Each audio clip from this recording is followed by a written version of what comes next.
So you want to become a data analyst? Here is some good news. This is one of the easiest data jobs to break into. You do not need years of coding experience. You do not need a math degree either. What you need is a clear path and a few practical skills. In this video, I will give you that path. We will go from complete beginner all the way to building real dashboards and real answers. No confusing words, just the real steps in plain English. Let's start with why this matters right now. Every business today makes decision using data, which product to launch, which ad to run, which customers to keep happy. But raw data by itself answers nothing. Someone has to look at it, clean it up, and pull out a clear answer. That person is a data analyst. This is one of the most in-demand entry points into the data world. New job post for this role shows up every single week, and it only takes a few practical skills, some spreadsheets, some SQL, and the ability to explain what the number actually means. Before we go further, let's clear up something confusing. You have probably heard three job titles that sound similar: business analyst, data analyst, and a data scientist. A business analyst mostly studies business process. They look at how a company works and suggest improvements. A data analyst works directly with data. They write queries, clean numbers, build charts, and answer specific questions. A data scientist goes further still. They build models to predict what happens next. This roadmap is all about that middle path, the data analyst. And here's the whole roadmap in one simple picture. There are 8 stages. Stage 1 is foundation like Excel and basic statistics. Stage 2 is SQL and databases. Stage 3 is data cleaning and preparation. Stage 4 is data visualization. Stage 5 is BI tools and dashboards like Power BI and Tableau. Stage 6 is Python or R for analyst. Stage 7 is business metrics, A/B testing. And stage 8 is communication and stakeholder skills. Don't worry about memorizing all of this now. We will go through each stage one at a time.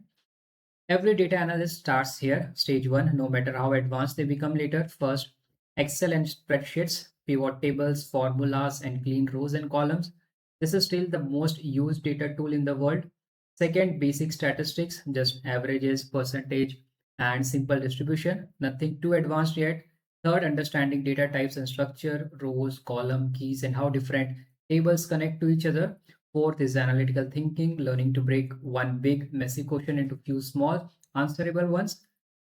Stage two, if you only learn one technical skills from this whole video, make this one. SQL lets you ask a database a direct question and get a table back as the answer. Four commands will carry you most of the way. Select, where, group by, and join. Most real company data lives inside a database, not in a spreadsheet on someone's laptop. That is exactly why SQL matters so much. Strong SQL skills alone can already get you hired as a junior data analyst even before you learn anything else on this list. Stage 3, real data is almost never clean when you first open it. First, you will handle missing data, deciding what to do when a value is empty blank.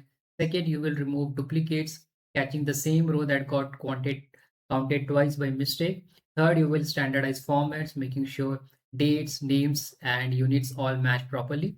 Fourth, you will join data from different sources safely without accidentally duplicating or losing rows. This stage is not glamorous, but it is where most of your real works are will go. Stage 4 is data visualization. A good chart should answer a question in about 2 seconds with no extra explaining needed. Start with the basics, bar charts, line charts, and simple scatter plots. Learn to match the chart type to the actual questions, not to whatever looks the most impressive, and keep it simple. Fewer colors, fewer labels, and just one clear message per chart. A cluttered chart with 10 messages usually ends up teaching nobody anything at all. Stage 5 will be about BI tools. BI stands for business intelligence. There are the tools that run raw numbers into dashboards and people can actually explore. Power BI is Microsoft's popular drag and drop tool and a great one to start with. Tableau is a classic powerful option used by companies everywhere. Looker is Google's cloud-based BI and dashboard tool. And once you know one of these tools well, you can build live dashboards, reports that update themselves automatically instead of you are rebuilding them hand by every single week. Stage 6 is Python or R. Spreadsheets are great until your data grows past a few 100,000 rows. Then they slow down badly. This is where a language like Python comes in. A tool called Pandas lets you clean and analyze much bigger data sets much faster than any spreadsheet. You do not need to build AI models here, just simple scripts that save you real time. In fact, learning to automate just one repetitive report can save your hours every single week for the rest of your career. Stage 7 is business metrics and A/B testing. This is where you connect your data work back to real business goals. First, KPIs, key performance indicators, or simply the few numbers that actually matter most. Second is A/B testing, comparing two versions of something like two website designs to see which one truly performs better. Third, funnels and retention, tracking exactly where people drop off along the way. And fourth is revenue metrics, connecting your analysis back to real money, not just interesting number. This is the stage where you start sounding like a business person, not just a number person. Stage 8 is communication and stakeholder skills. Here's an honest truth. The best insight in the world means nothing if you cannot explain it in one clear sentence.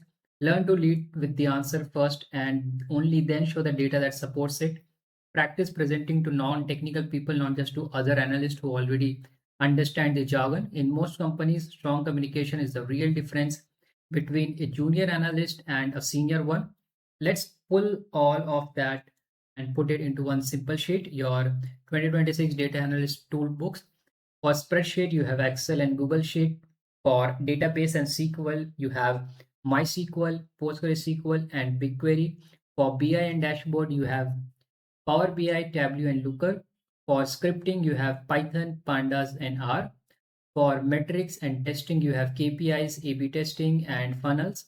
And for collaboration, you have Git, Notion, and Slack. You do not need to master every single one. Just know what each one is for and pick it up when a real project actually needs it. Reading about data analysis is not enough. You actually need to build things. Here are 5 projects that prove you can do this. First, clean a genuinely messy public data set. Fix the missing values, the weird formats, and the duplicate rows properly. 2, build a full interactive dashboard. Turn a raw numbers into something a real manager could actually use. 3, write SQL queries on a real database. Answer 5 business questions directly with SQL, not with guesswork. 4, run a small A/B test analysis. Compare two options and explain clearly which one truly won and why. These are the common mistakes to avoid.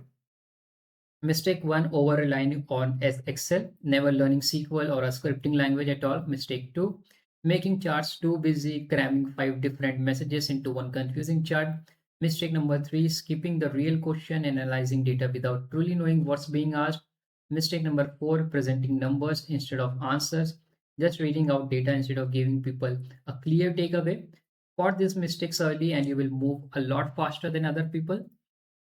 Here's a takeaway. Being a data analyst is not about knowing every tool out there. It's about turning raw numbers into one clear answer. Foundation SQL, data cleaning, visualization, then BI tools, scripting, business metrics, and finally communication. Follow it in order, build real projects along the way. Do that, and by 2026, you will have this complete skills to hire by the companies. I hope you enjoyed this video. If you like my video, you can subscribe to my channel. Thank you for watching.